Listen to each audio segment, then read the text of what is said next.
अस्सलाम वालेकुम, मैं हूं आपकी मेज़बान महविश नुमान और आप देख रहे हैं पाकिस्तान की आवाज़। आज हम आए हैं उज़्मा फाउंडेशन यानी कि स्ट्रॉन्ग उज़्मा के पास। यहाँ पे वो उनका 2 मरले का घर है और वो उनमें से आधा जो हिस्सा उन बेसहारा बच्चियों और बेवाओं के लिए उन्होंने मुहैया किया ताकि वो यहाँ से हुनर सीख सकें।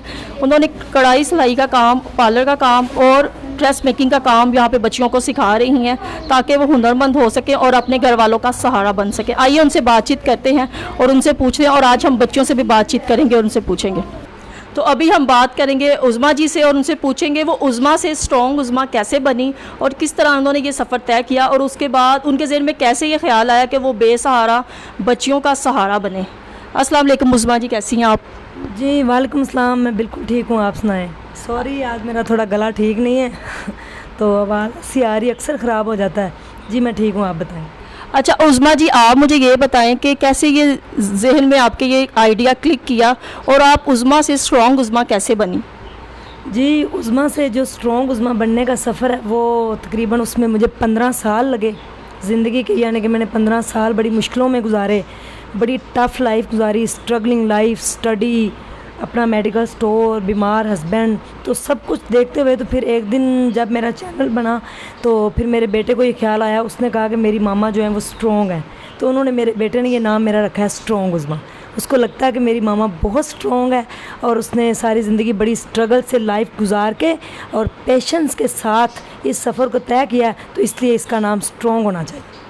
ज़बरदस्त। आपने उज़्मा जी की बात सुनी, उन्होंने बोला कि मैं ख़ुद को स्ट्रॉन्ग नहीं समझती थी, लेकिन जब मेरे बेटे ने देखा कि मेरी मामा स्ट्रॉन्ग है, इतनी परेशानियों के बावजूद वो एक हिम्मत के साथ खड़ी हैं और हम सब के साथ चल रही हैं, तो वह वाकई एक स्ट्रॉन्ग वूमेन है। अभी अच्छा उज़्मा जी, आप मुझे ये बताएं कि ये जो बेसहारा बच्चियों के लिए जो आपने ये कदम जो उठाया है और उनको सहारा दिया और उनके लिए आप कौन कौन से काम, मतलब कौन कौन से इंस्टीट्यूट में कौन कौन सी चीज़ें उनको सिखा रही हैं और कौन कौन सा मतलब है? जी आपने देखा होगा अभी स्कूल के अंदर बच्चियाँ यानी कि सिलाई सीख रही हैं।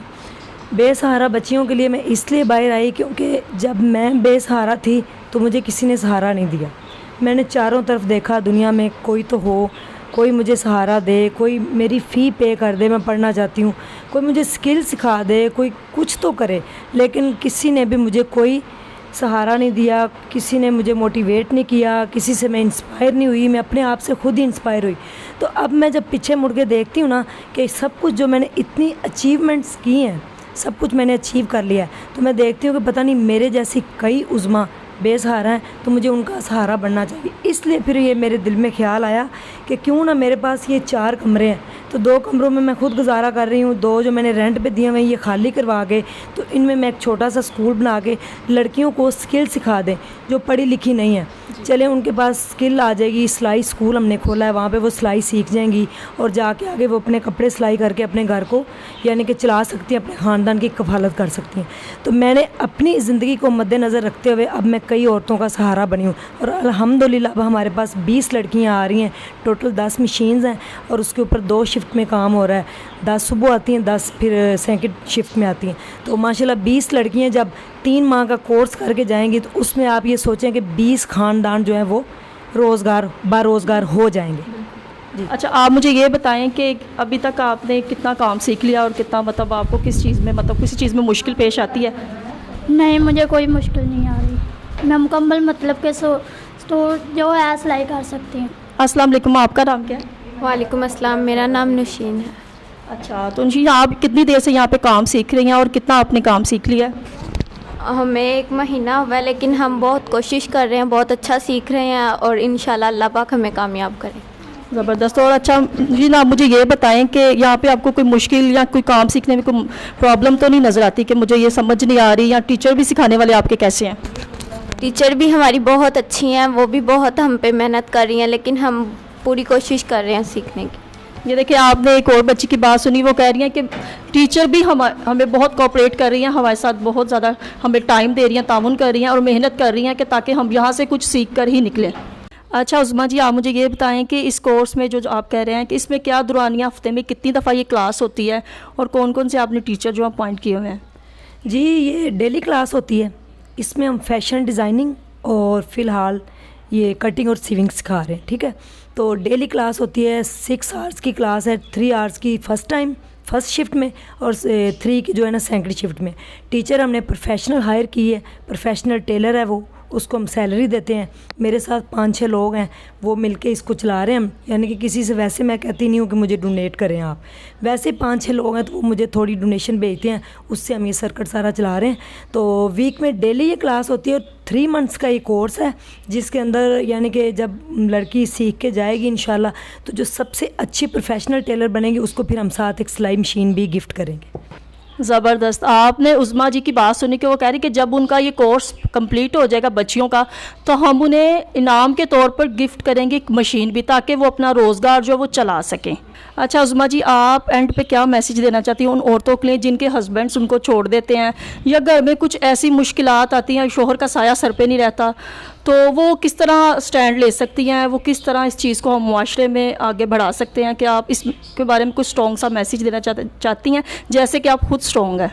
जी मैं ज़रूर मैसेज दूंगी। देखें, अक्सर ख़वातीन हमारी जो सोसाइटी उसमें बड़ी प्रॉब्लम्स हैं।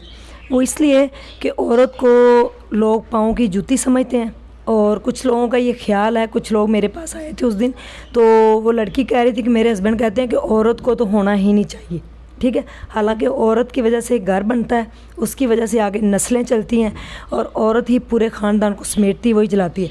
लेकिन जब सोसाइटी में ये सारी प्रॉब्लम्स होंगी तो फिर औरतें क्या करती हैं, कुछ गलत साइड पे निकल जाती हैं, ठीक है। ये बड़ी बुराई मुआशरे में फैलती है, औरतें गलत हो जाती हैं, कुछ लोगों के घरों में काम करती हैं, उनके पास कोई स्किल नहीं होती। तो मेरा जो यानी कि ये आप समझ लें कि मेरा जो अपना मकसद है मेरे चैनल का या मेरी लाइफ का, अब जो मेरी अपनी लाइफ है उसको मैंने स्पेंड किया है लोगों के लिए।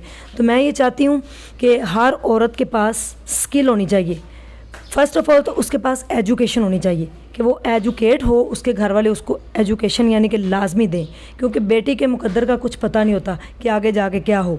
और उसके बाद उसके पास स्किल हो, यानी कि अपनी स्किल, अल्लाह ना करे उसकी लाइफ में कभी अगर कोई ट्रेजेडी होती है तो फिर फौरी तौर पे वो अपनी स्किल को यूटिलाइज़ करके अपने ख़ानदान को या अपना उसका जो बच्चा है या जो भी वो अपनी कफ़ालत कर सके, ना कि वो किसी गलत रास्ते पे निकले। मैंने जैसे एक छोटा सा इंस्टीट्यूट बनाया, अगर हर किसी की सोच इस तरह की हो जाए, यानी कि लोगों के पास माशाल्लाह बहुत बड़े बड़े घर हैं, बड़े मुखय्यर हज़रात हैं, अगर वो छोटे छोटे सेंटर इस तरह के यानी कि स्पेशली फ़ीमेल के लिए बना दें, कोई फ़ैशन डिज़ाइनिंग का कोर्स, कोई कंप्यूटर का कोर्स, कोई सिलाई का इस तरह सेंटर, तो मेरे ख्याल में मुआशरे में काफ़ी सारी बुराइयां भी ख़त्म हो जाएंगी और हमारा जो पाकिस्तान है वो भी स्ट्रॉन्ग हो जाएगा, और पाकिस्तान की जो वुमेन है वो इससे भी ज़्यादा स्ट्रॉन्ग हो जाएंगी, क्योंकि जब आप ख़ुद कमाएंगी, जो पैसा है वो पाकिस्तान के अंदर आएगा, इससे हमारी जो इकॉनमी है उसके ऊपर बड़ा इफ़ेक्ट आएगा। तो मेरे ख्याल में सब को मिलके पाकिस्तान के बारे में सोचना चाहिए, सियासत से हट के, सारी चीज़ों से हट के, एक इंसानियत के लिए और एक स्पेशली वुमेन के लिए। देखिए जी, कितनी खूबसूरत बात उज़मा जी ने किया है कि अगर हम अपने मुआशरे से बुराई और ये जो बेरुखी है इसको ख़त्म करना चाहते हैं तो हमें चाहिए कि अपनी बच्चियों को तालीम दें।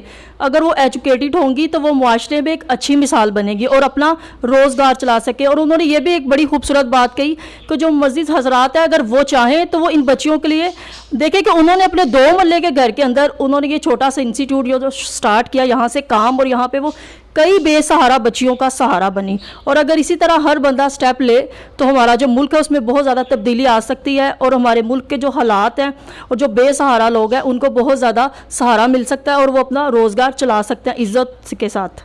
तो इसके साथ अपनी मेज़बान महविश नुमान को दीजिएगा इजाज़त, और नेक्स्ट वीडियो में आपके साथ फिर मुलाकात होगी। अल्लाह हाफिज़।